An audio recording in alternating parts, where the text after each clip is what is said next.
আসসালামু আলাইকুম। শোনো মানুষ, তোমরা হয়তো ভুলে গেছো।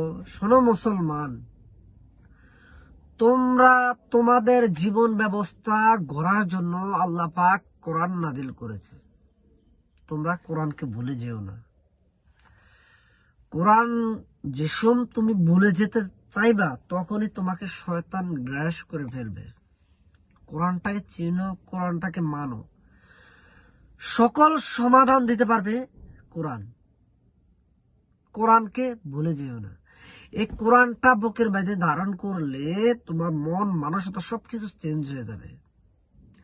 আমরা আজ কোরআনের সুশিক্ষা নাই বিদে দেখা, কোরআনের সুশিক্ষা আমাদের ভিতর নাই বিদে দেখা আমরা বেপথে চলে বেশি। শোনো মা জাতি, শোনো বোন, শোনো ভাই, শোনো বাবা, মুসলমান হিসেবে তোমাদেরকে বলছি, আমি কাউকে জ্ঞান দিতে আসি নাই।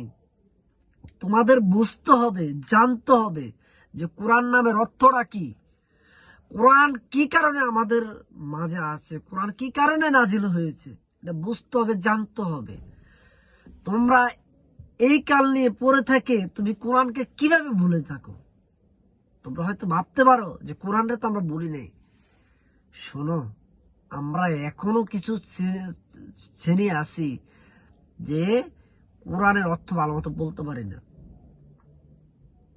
আমি তো বলতে পারি না ভালো মতো, বাট এটা আমার ব্যর্থতা, আমার ব্যর্থতা। আমি অশিক্ষিত হইলেও আমার ভিতরে আল্লাহ পাক যে জ্ঞানটা দিয়ে দিছে, আমি মনে করি আলহামদুলিল্লাহ, আল্লাহ পাক অশেষ রহমত আমাকে ভালো জ্ঞান দিয়ে দিয়েছে। বাট কোরআনের দাওয়াত সবার মাঝে পৌঁছাইতে হবে। মনে রাখবা, টাকার জন্য ফেসবুকে এসে আবল তাবল না বইলা ভালো অ্যানালাইজার সুন্দর কন্টেন্ট বানাও। অবশ্যই আল্লাহর তরফ থেকে ফয়সালা আসবে। তুমি তো বন্দার তরফ থেকে ফয়সালা চাও না। যদি সত্যিকারী মানুষ হয়ে থাকো তাহলে মনে রাখবা আল্লাহর তরফ থেকে তোমার ফয়সালা আসবে। আল্লাহ পাক তো মহান। তোমরা দেখো না, নবী আমাদের জন্য দিনের দাওয়াত কত দিছে। নবীজি কত মায়ের খাইছে। নবীজি উম্মত করতে আছে, আর আমরা তার সময় কিছুই তো করলাম না। তোমাদের পায়ে হাত জোর করে বলি, অনুরোধ করি, কোরআনটাকে চিনো, আল্লাহকে মানো, নবীকে চিনো, সব ইসলাম ধর্মটাকে চিনো। তোমরা হতাশ হইও না। হতাশ সে সময় হও যে তোমাদের মা ভিতরে উল্টাপাল্টা কাজ করে। তোমাদের পায়ে হাত দিয়ে অনুরোধ করলাম, কোরআনটাকে চিনো, কোরআনটাকে মানো, কোরআনের প্রতি বিশ্বাস রাখো। সর্বফার্স্ট আল্লাহর প্রতি বিশ্বাস রাখো, তার কোরআন, তারপর নবীজির উপর বিশ্বাস রেখে তোমার ইসলামের যে মূলনীতি, সেই নীতির উপর বিশ্বাস করে চলো। তুমি ফেসবুকে এসে চিল্লাচিল্লি করবা, giving to for your star, this is love react is not this matter, this is Islam priority.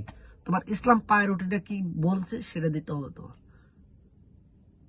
ইসলামের বাহানি সব জায়গায় ছড়িয়ে দাও।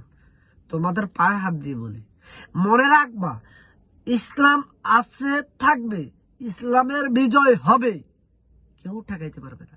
বাট মুসলমান হিসাবে যদি মনে করি ইসলামের তো বিজয় হবে না, তোমার যেটা করার দরকার সেটা তোমার করতে হবে। তোমার যেটা করার দরকার সেটা করতে হবে, দিনের দাওয়াত দিতে হবে, খারাপ কাজকে অ্যাভয়েড করে চলতে হবে। সবাইকে যেন আল্লাহ পাক বুঝার তৌফিক দান করুক। আসসালামু আলাইকুম।